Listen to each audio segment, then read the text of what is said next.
Hi, welcome back to another episode of Dishing Out. You know, Halloween is barely in our rearview mirror. In fact, the very morning after, I was perusing social media and saw numerous posts from my friends about time for Christmas decorations, Christmas music. I even had the joy of listening to Michael Bublé on November 1st. However, as much as I love Christmas, and I do, I believe it's a bit disrespectful to skip Thanksgiving, a holiday which is wonderful in its own right, and certainly for us here in the culinary world, is more than deserving of our attention. For even a seasoned home cook, bringing together an entire Thanksgiving meal of side dishes, vegetables, breads, desserts, and of course the turkey or ham itself can be pretty daunting, and I get it. You've got a lot of people around, you've got a lot of things going on at once, and even if you're not preparing a whole meal, chances are you're going to be visiting friends and family this year and might be asked to bring something of your own to help supplement the rest of the feast. Well, we're here to help at Dishing Out. So over the next 3 weeks, we'll be examining side dishes, desserts, and the big bird itself, putting some, modern spins on classic recipes that'll hopefully keep the sweat off your brow and make your in-laws say, wow.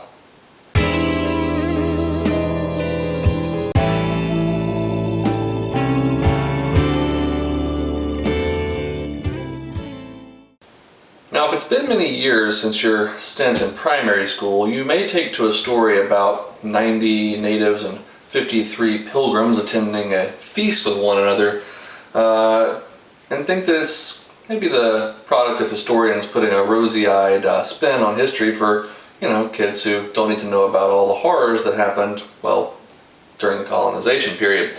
But in fact, it's actually true. In 1621, in Plymouth, Massachusetts, there was in fact a 3-day harvest festival, which was actually somewhat common at the time, where the natives and the pilgrims there at the time went on hunts, gathered up waterfowl, turkeys, grains, corns from the natives, and just had a jolly old time eating to their hearts and stomachs' content for 3 days. So if we can learn anything from that inaugural Thanksgiving, which has now for over 350 years become part of the American tradition, it's that all you really need are good friends and good food. So whether it's beans, greens, potatoes, tomatoes, lamb, yam, whatever, just cook some good food with some great people and you've got yourself a Thanksgiving celebration. The modern American idea of Thanksgiving is centered around a turkey, and a great turkey recipe is somewhere up one of my sleeves, but it's not coming in this video. First, we need to talk about the accoutrement, the side dishes that you may want to bring to accompany a turkey or serve at your own Thanksgiving dinner. And I think the most basic thing that we need to start with is dressing, which some of you may refer to as stuffing, but is not exactly the same thing. See, etymologically speaking, the words are kind of, speak for themselves. Stuffing is, the visual's a little rough, but it's inside the bird. Dressing is prepared in its own dish and served alongside.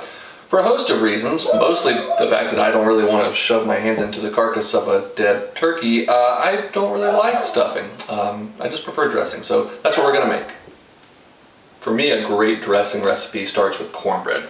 Probably because I was raised in the South, and probably because it's fantastic.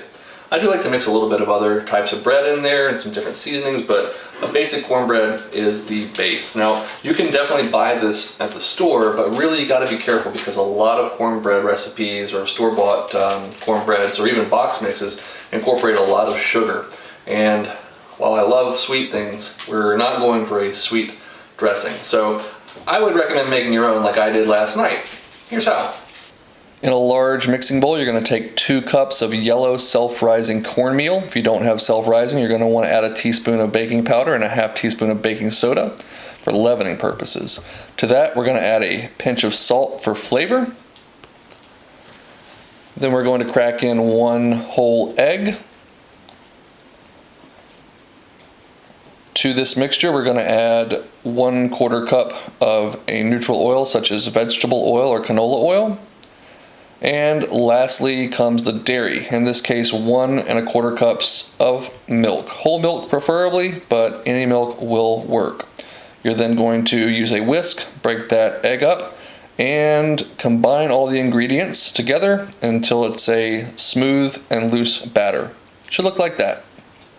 Then into a preheated cast iron skillet, we are going to put our batter. Now this is going into a 12-inch skillet, and if it were a smaller skillet, say 8 or 10 inches, it would take about 30 to 35 minutes to cook, but because mine is going into a larger skillet with more surface area, it will cook much more quickly. It's going to go into a 400-degree oven until it is cooked through in the center, and a knife that is put into the middle comes out cleanly. Show you what that looks like.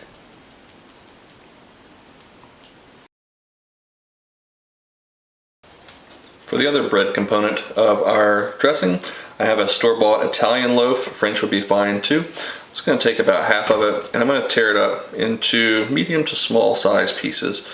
Uniformity is not really important here. What I'm trying to do is just get it torn into pieces so that I can then pop it in the oven and toast it up so that it gets crispy and somewhat dried out.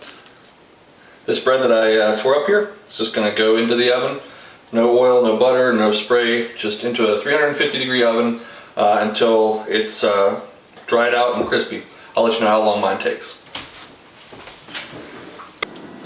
While we wait on our breadcrumbs to toast up, I'm going to go ahead and get the rest of the ingredients, at least vegetation-wise, ready for our dressing. And we got 3 ribs of celery, a medium onion here that I'm going to dice up, and 1 large clove or 2 small cloves of garlic.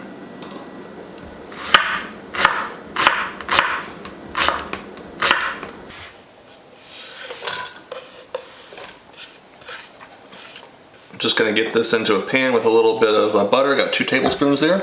It's actually the same pan that I cooked the cornbread in last night, so definitely a simple, straightforward, and low mess dish to prepare.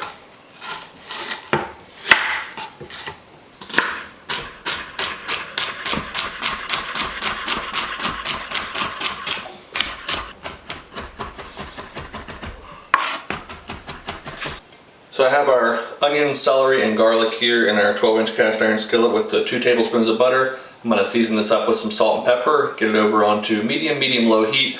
We just want to sweat these and soften these, not brown them or color them at all.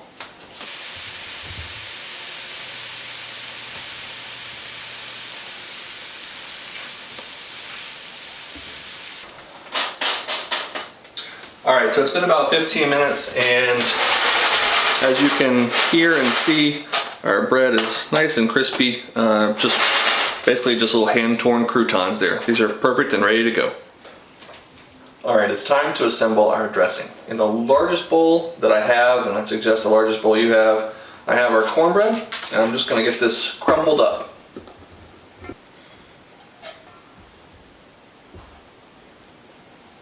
Once that's all crumbled up, we add in our croutons bread.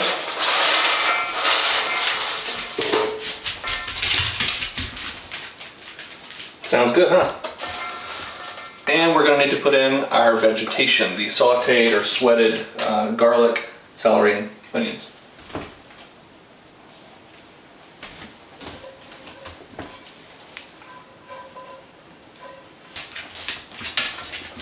Going to go ahead and mix everything together so that it's all well incorporated, and then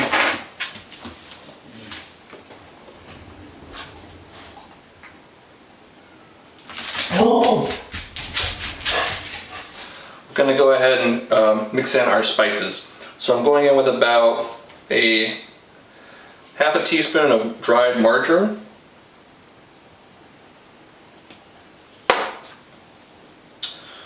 same amount of thyme, dried thyme,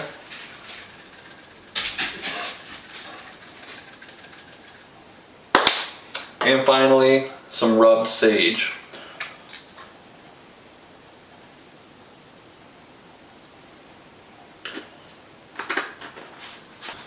Some freshly ground grated nutmeg,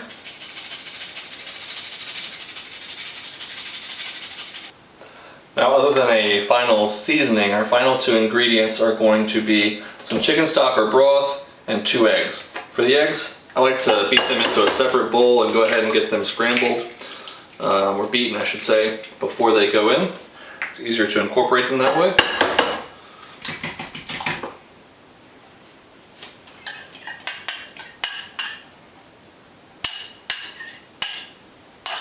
The egg is really there just to help bind all this together. Basically what we've got is a bread pudding with the liquid and the different types of bread and veggies, sort of like a savory bread pudding. So the egg really kind of just helps to bind all of it together so that it's not too loose. Now how much liquid you need to put in is not something I can tell you. It's going to depend on exactly how much bread and cornbread you have in here. It's going to depend on how dry, how firm you like your dressing. So I recommend just starting with a cup or two, mixing things together and adding more from there until you have the texture or the consistency that you're looking for. So this is looking close, but it's still a little bit dry for my taste. So I'm going to add just a little bit more liquid. To me, the perfect consistency is kind of like wet sand. You know, it should pack together when you press on it, but when you stir it around, it should be still pretty light and fluffy. All right, when you think you've got the consistency where you want it, you want to give it a little bit of a taste test. Just a taste for salt and pepper. This definitely needs some fresh pepper and a little bit of a pinch of salt. But I know there's a little bit of raw egg in there, but it's really important to test it first because there's just no way to know exactly what the seasoning is like without doing that. Our dressing is ready. All it needs is a little bit of time to cook. How you do that is up to you. A baking dish, 13 by 9 or 9 by 9 would work fine, but the way I see it, we've got this dirty cast iron skillet that we've already used for 2 components of the recipe. Why would we want to get another dish dirty? Just dump it in there. It should fit. And we're going to get it into a 375-degree oven for about 30 to 40 minutes until it's browned around the edges and completely set in the middle.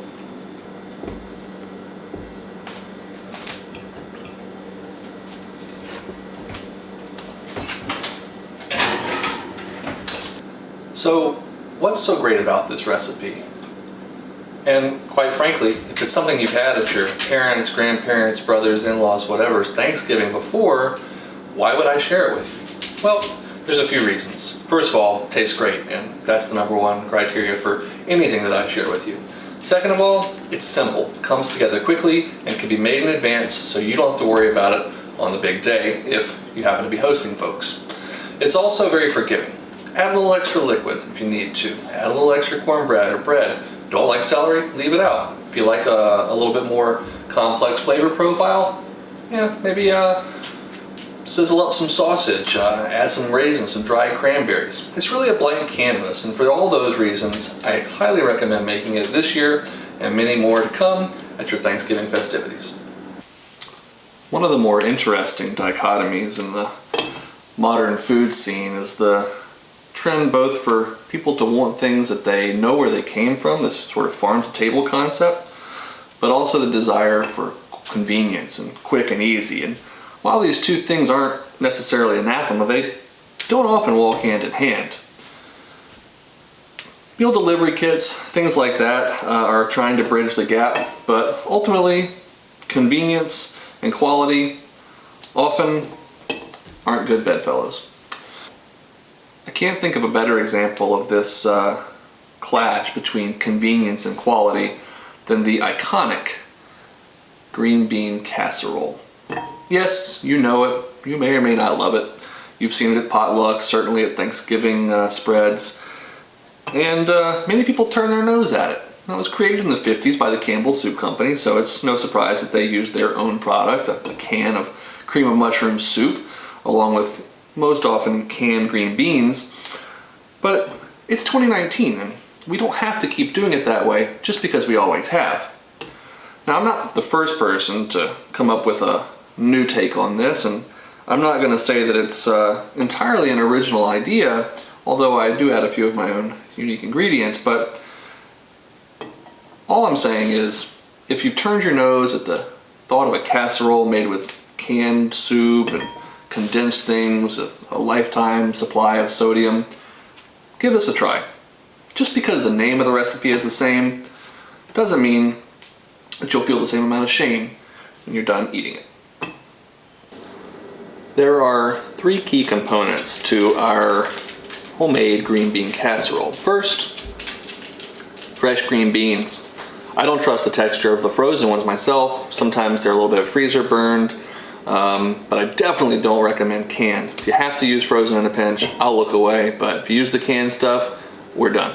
Secondly, speaking of cans, no canned cream of anything soup. We'll make our own using a roux, some milk, flour, butter, a little bit of sour cream, some Worcestershire sauce, and finally, those onions, you know the ones I'm talking about, the ones that are probably in your cupboard right now and have survived multiple nuclear holocausts. Yeah, those are out too. We'll be making our own crispy onions, which will be both incorporated into the casserole itself, as well as on top for a delightfully crispy finish. I have here about 1.5 pounds, that was the weight before I snapped them, of fresh green beans. Now we want to par cook these before they go into our sauce and bake because they'll still be pretty crispy if we don't par cook them first. Now you could certainly do that by dumping them into a pot of salted water and boiling them for a couple minutes, but in this rare occurrence, I'm actually going to tell you to use Chef Mike. Who is Chef Mike, you may ask? That is Chef Mike. I'm going to pop my green beans in a microwave safe container. They have plenty of water in them. You don't need to add any extra water or cooking liquids. Pop them into a microwave. Now, how long it's going to take depends on exactly how soft you like your green beans, your microwave, and a lot of things, but I'm going to start at 4 minutes and check them there. After 4 minutes, these are still a little firm. I'm going to pop them back in for about 90 more seconds.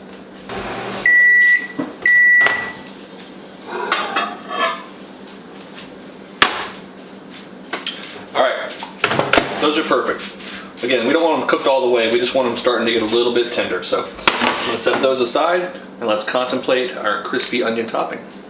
Our crispy onion topping starts with a really large white onion. I'm just going to take the top off and the bottom and go ahead and peel it. Next up, I'm just going to cut this into about 1/2-inch rings, maybe slightly smaller, maybe 1/3 of an inch. With our onions in the bowl, I'm going to add in 2 tablespoons of melted butter, some fresh cracked pepper, kosher salt, some garlic powder,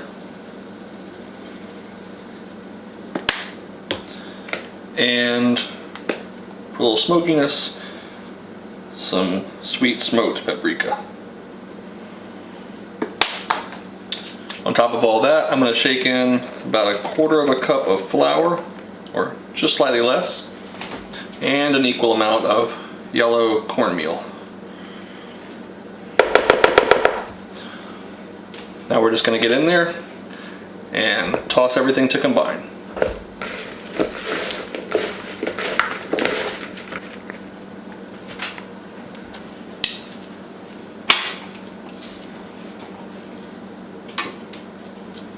Once you have them all coated, you're going to get them into a single layer on a baking sheet and get them into a 425-degree oven.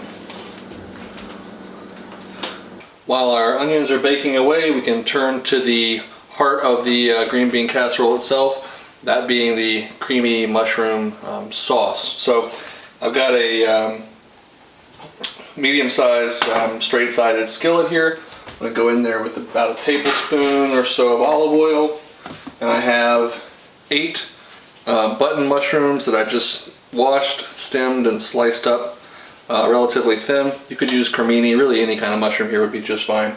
We're going to go ahead and get those in. And we're going to cook them for about 4 to 5 minutes just to get some of the water out of them before we start adding anything else.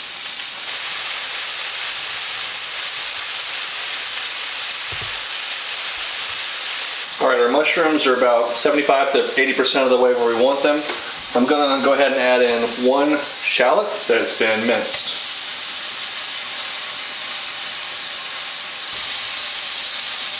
So as you can see, the mushrooms are getting slightly brown, pretty well cooked through. The shallot is kind of softening up. So we're going to put in the last of our base ingredients, and that is 2 cloves of minced garlic. As soon as I go in with the garlic, I'm going to also go in with another tablespoon of fat, this time in the form of butter. Once the butter is melted, that should be about 30 seconds or so. That should have given the garlic enough time to start to cook and release its wonderful flavor compounds. So at that point, I'm going to shake in about a tablespoon to 2 of flour.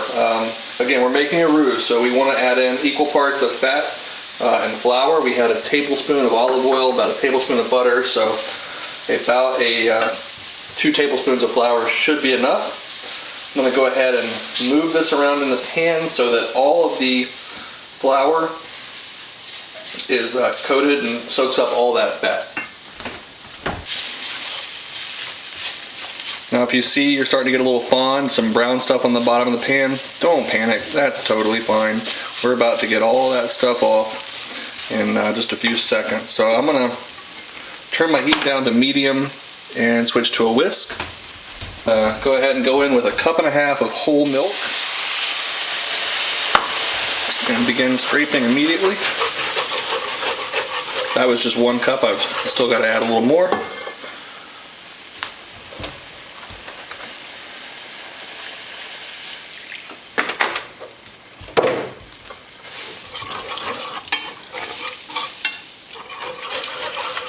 And you want to move everything around, try and pick up as much of that fond off the bottom of the pan as you can. Don't worry, the flour, the roux that's stuck to the veggies will release itself in the liquid and take care of itself naturally. The last bit of flavoring I'm going to add in is going to be some Worcestershire sauce, a couple tablespoons worth, depends on how much you like the flavor. We can go ahead and season this up with some salt, since we haven't seasoned any of it yet, and some fresh cracked pepper. Alright, the last thing that I'm going to add to this, I'm going to go ahead and turn our heat down to low, is a couple tablespoons of sour cream, just for added richness.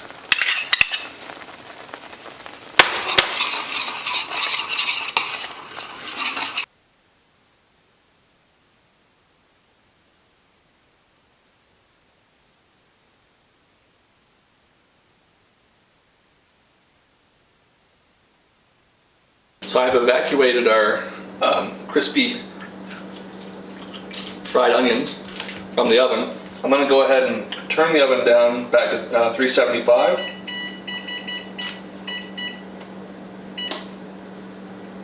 And I'm going to take a few of these onions and actually mix them in with our green beans. I'm going to go ahead and then put the rest of them or more of them on top. We're going to get it into the oven for about 20 to 25 minutes. Until that top layer of onions is nice and crispy and the sauce and everything's bubbling around the edges and the green beans are tender.